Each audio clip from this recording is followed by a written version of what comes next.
Dad's Rolex was the only thing he left me. Not the house. Not the car. Just time. Frozen on a gold dial. Wrapped in leather worn soft from years on his wrist.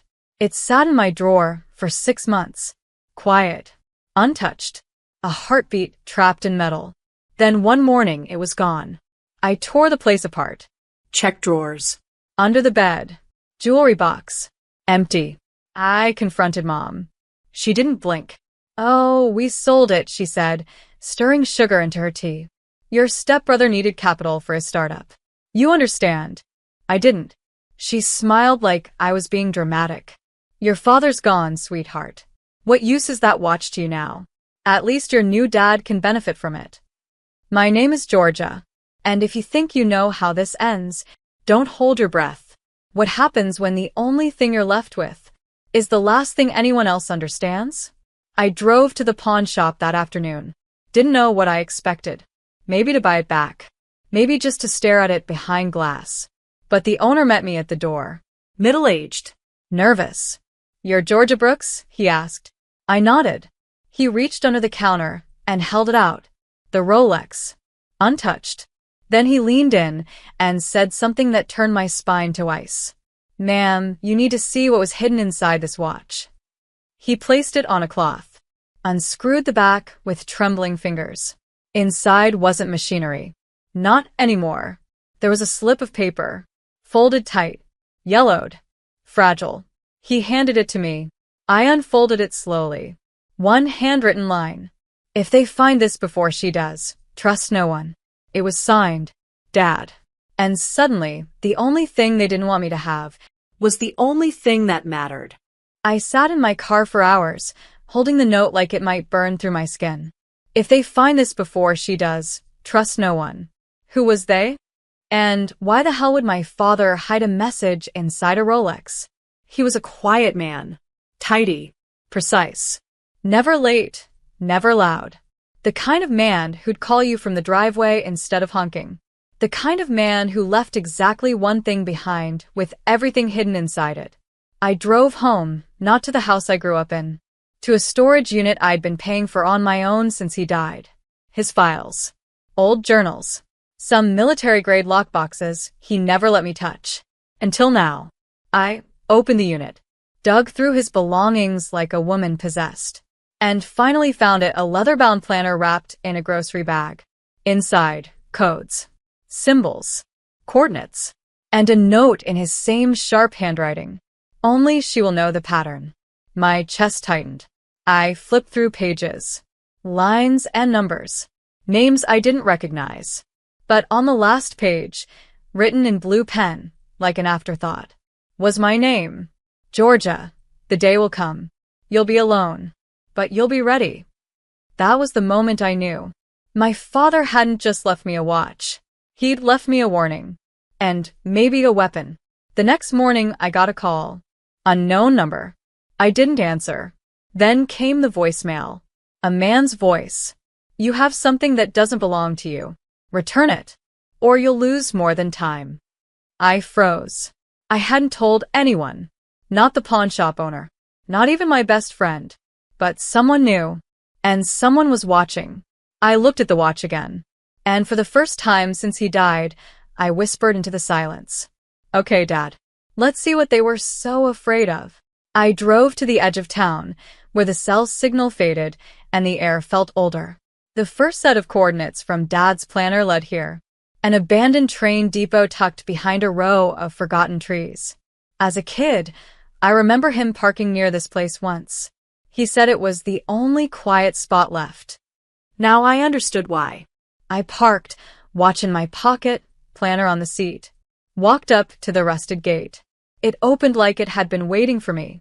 Inside the depot, I followed faded arrows painted along the concrete. Red, then blue, then green. They led me to a wall. Cracked. Burned. With a loose brick and a small safe buried behind it. Combination lock. I took out the Rolex. Held it to the light. There, etched on the back case. 180633. His birthday. Mine. The year of the first watch he ever gave me. The fake plastic one from the county fair. I dialed the code. Click. Inside. Another note. And a flash drive. The note read, "If they're still watching, don't go home. Not yet." I pocketed both, heart pounding, breath ragged. As I stepped back into the daylight, my phone vibrated. Blocked number. Again. I let it ring. Then checked my car's mirror. A dark SUV was parked 2 blocks behind me. Engine running. Windows tinted. Watching. I didn't go back to the car. I walked the opposite direction. Cut through alleyways. Boarded a bus headed out of town with nothing but the drive, the note, and the Rolex tucked under my sleeve. Dad wasn't paranoid. He was preparing me. For what? I didn't know yet. But whatever was inside that flash drive was worth hiding inside a watch. And worth chasing, maybe even killing, to retrieve. I booked a motel room an hour outside the city. Cash. No ID. The kind of place with buzzing lights and no questions. I waited until 2 a.m. Then I pulled out the flash drive. Plugged it into my old laptop, the one Dad gave me for college. The one with no cloud, no sync, no trace. The screen lit up. One folder. No title. Inside. Videos. Documents. Scans of contracts. Photos. I clicked the first video. Grainy footage. My stepfather. Younger. Sweaty. Sloppy. Sitting across from a man I didn't recognize, who slid a folder across the table. And then I heard it. Stepfather. As long as the money keeps moving, no one in the family asks questions. The daughter's irrelevant. Her dad's dying anyway.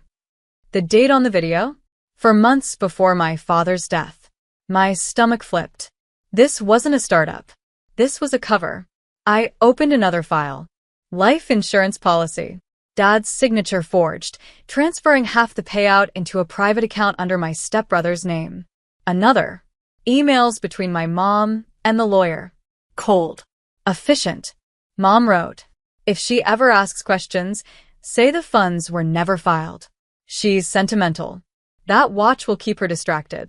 They didn't just steal from me. They erased him. Piece by piece. Until all that was left was a Rolex with secrets tucked behind glass. And now? They knew I had it all. At 3:12 a.m., I got another message. No number. Just text. "We warned you. Come home. Alone. Or the next thing we take won't be money." I stared at the screen. Then I stared at myself in the mirror. Not scared. Not anymore. Because I wasn't going home to make peace. I was going home to break everything. The sky was still dark when I arrived back in town. I didn't go home. I went to the one place they'd never think to look, Dad's workshop behind the church. Half the town thought it had been cleared out, but the keys still worked. Inside. Dust, old tools, his faded army jacket hanging like a ghost on the wall. I slid the flash drive into a copy machine from the 90s. The kind with no internet but plenty of print. Printed every file. Every email. Every transaction. 100 pages of betrayal, black ink on white paper. Then I put them in a binder labeled Startup Pitch. Because why not twist the knife? I drove to the house. The one I used to call home. They were waiting, of course. Mom opened the door, bathrobe tight, mouth already tense. Behind her, my stepfather stood like a man who knew secrets only worked when no one else was looking. "Where's the drive?" she said. I held up the binder instead. "Read it together," I said. "Family project." I pushed past her. Sat at the kitchen table. The same one where they told me, "We just can't divide Dad's assets 3 ways. It's complicated." She opened the binder. I scanned. Face changed. By page 4, her hands started shaking. By page 11, she sat down. Didn't speak. Stepfather flipped faster, like he could read away the truth. He reached for my arm. "I don't know what you think you're doing." I stood. "I'm doing exactly what Dad trained me for." Mom looked up. "What does that mean?" "It means this isn't a negotiation."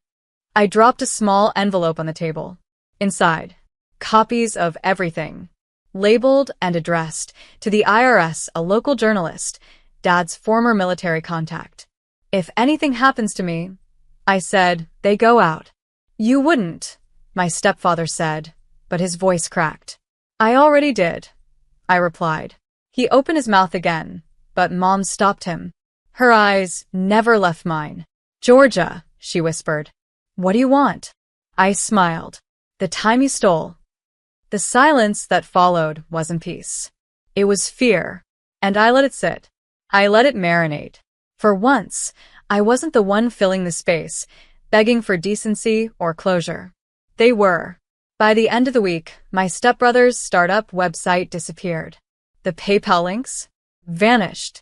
Investors? Gone. Turns out, they don't like being associated with words like fraud and forgery, especially when screenshots start circulating in private business forums. The ones Dad used to moderate quietly under pseudonym. Meanwhile, the lawyer they hired to manage Dad's estate? He resigned. Cited ethical conflicts. I didn't even have to pick up the phone. The truth moved like water through cracked concrete.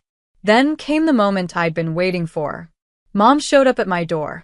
No makeup. No ring. Just a folder in her hand and regret smeared across her face like mascara that didn't wash off. I want to fix this, she said. I let her stand on the porch. I didn't invite her in. Your father didn't tell me everything, she added. I was scared.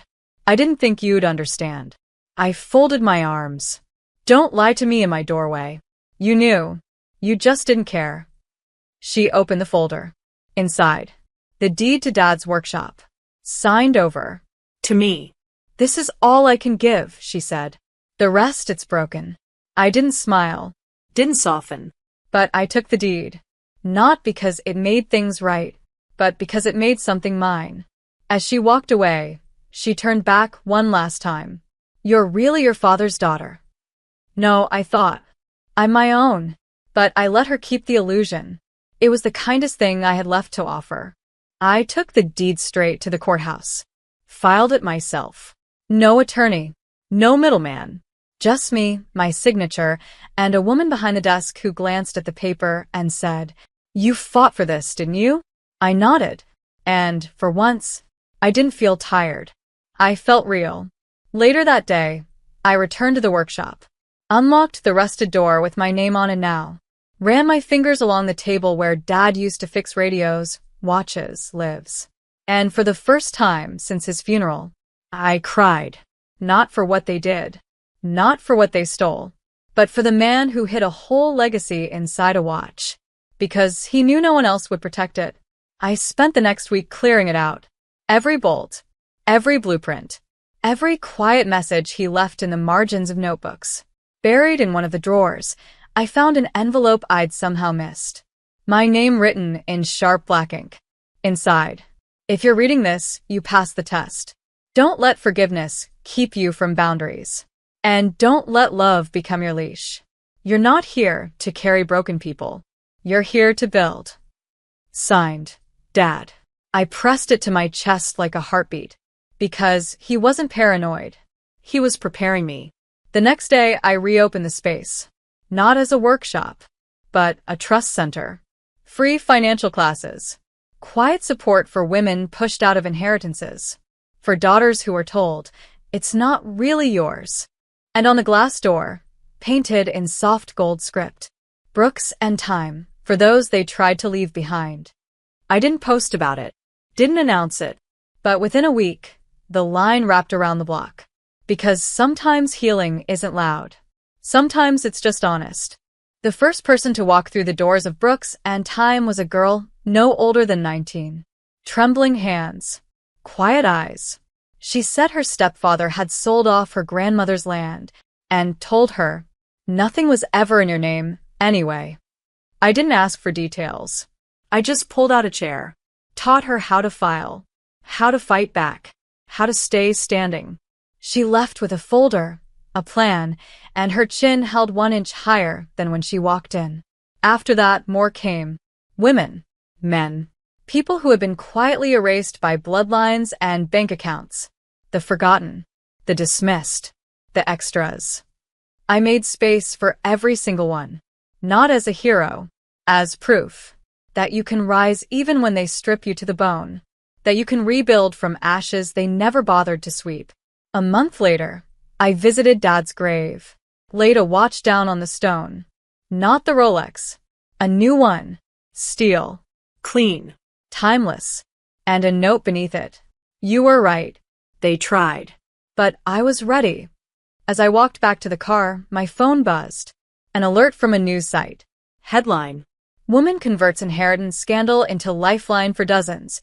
Brooks and Time gains national attention. I didn't smile. I just exhaled. Because they stole from me. They mocked me. Sold my father's memory for a pitch deck. And now, they watch me become untouchable. Not from revenge, but from truth. At home, I tucked Dad's planner away. Not out of sight. Just into a drawer with a lock. Some things don't need to be carried anymore. Some things already did their job. And the girl who was handed nothing but time? She used it. Every last second.